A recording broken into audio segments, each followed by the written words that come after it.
Hello friend, आज आपण बनवणार आहे आषाढी एकादशीसाठी फराळ। त्यासाठी आपण 2 बटाटे उकडून त्याचे तुकडे करून घेतले। आता आपण बटाट्याची भाजी करून घेऊया।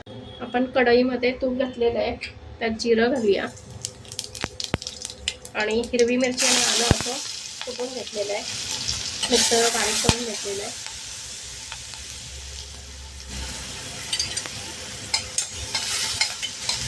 मिरची जाडसर घेतलेली आहे, म्हणजे ते कमी तिखट असते।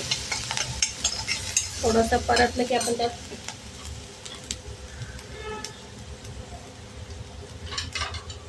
कापलेले बटाटे घालणार आहे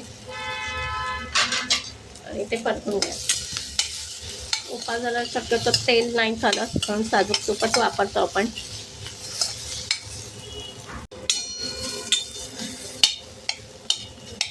थोडे तुम्हाला बारीक हवे असेल तर बारीक चिरून घ्या। त्यामध्ये आपण चवीनुसार मीठ घालणार आहोत।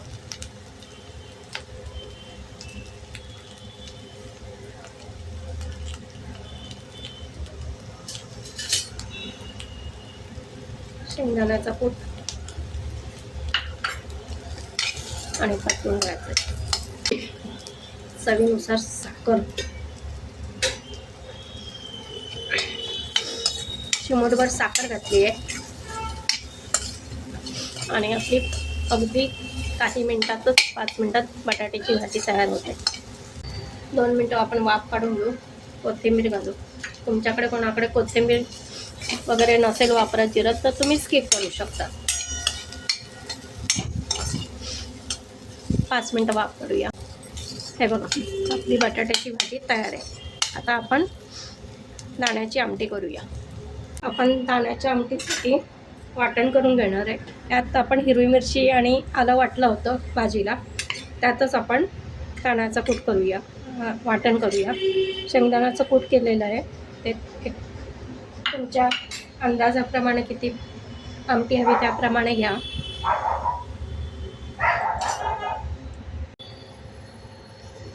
त्यामध्ये 1 पाव चमचा जिरं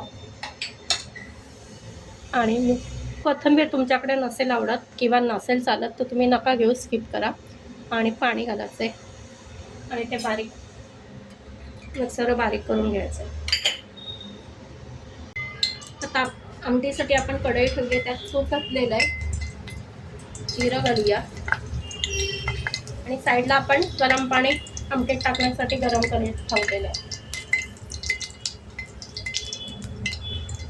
जिरं फुललं आहे आपला हे वाटण या प्रकारे आपण करून घेतलेलं आहे। गॅस मी बंद करते। 1 चमचा तिखट घालणार आहे। गॅस बंद केला आहे आणि हे वाटण घालणार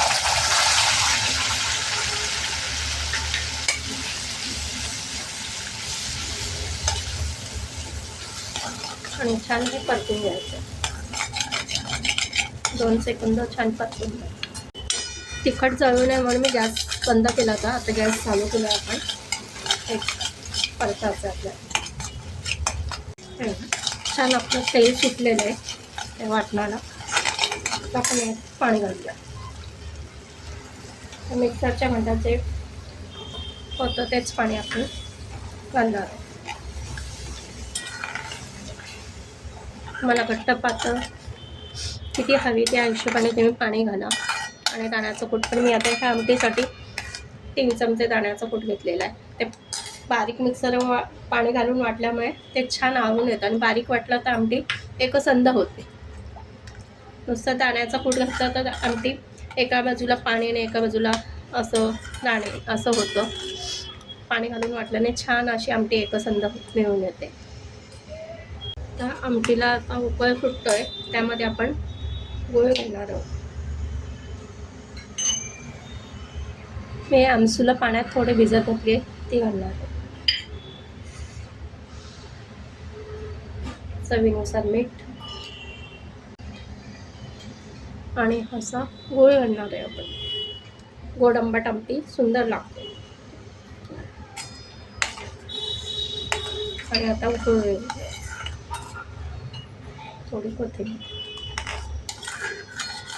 उकळ आले ना की छान असं तवंग सुटतं आमटीला।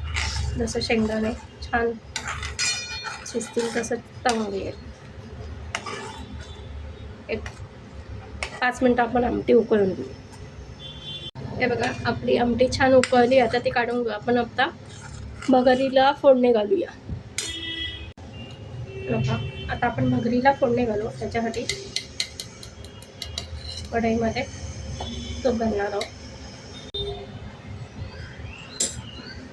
जिरं घालूया.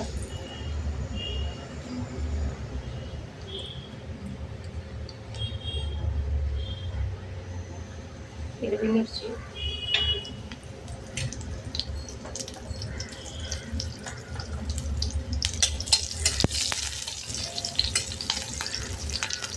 थोडं आलं किसून घातलं आहे आपण याच्यात.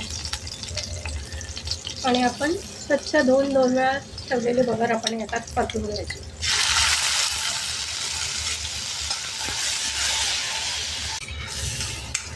भगर अशी छान तुपावर परतून घ्यायची, म्हणजे छान खमंग लागते, ती टेस्ट छान लागते. त्यात तुम्ही लाल तिखट हवं असेल तर लाल तिखट पण घालू शकतात तुमच्या आवडीप्रमाणे.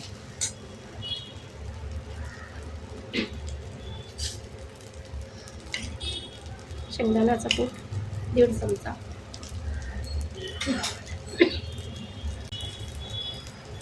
चवीप्रमाणे साखर,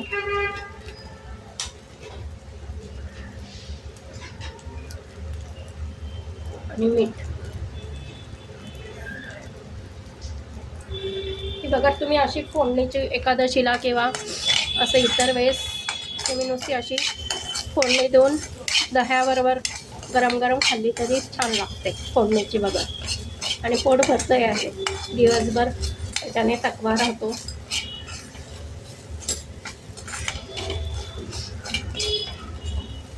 आता यात आपण गरम पाणी घालू.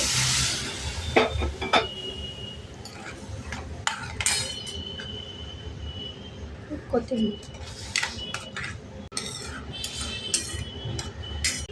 पाणी थोडंसं कमीच घालायचं आहे कारण ती कमी पाण्यात लवकर होते. आता आपण गॅस मंद करून त्याचं झाकण ठेवून वाफत ठेवायची आहे 5 ते 7 मिनटं. आता आपण ज्यूस करणार आहोत. डाळिंब घेतले आहे आणि त्याच्यात किवी टाकणार आहे. किवीचे तुकडे घेतलेले आहे आणि त्यात लिंब, थोडंसं चिमूटभर काळं मीठ असं टाकून ज्यूस करणार आहे. आपण भगर शेक करूया. हे बघा आपली भगर बघा किती छान मोकळी सुटसुटीत झालेली आहे. आता आपण सगळं पदार्थ सर्व करू फराळाचे. आपलं एकादशीच्या फराळाची सगळी तयारी झालेली आहे. बटाट्याची भाजी आहे, भगर आहे, शेंगदाण्याची आमटी आहे, खजूर आहे, राजगिऱ्याचे लाडू आहे आणि डाळिंब आणि किवीचा ज्यूस केलेला आहे आपण. या प्रकारे तुम्ही नक्की ट्राय करा. रेसिपी आवडल्यास लाईक, शेअर आणि सबस्क्राईब करा. आषाढी एकादशीच्या तुम्हाला खूप खूप शुभेच्छा. धन्यवाद.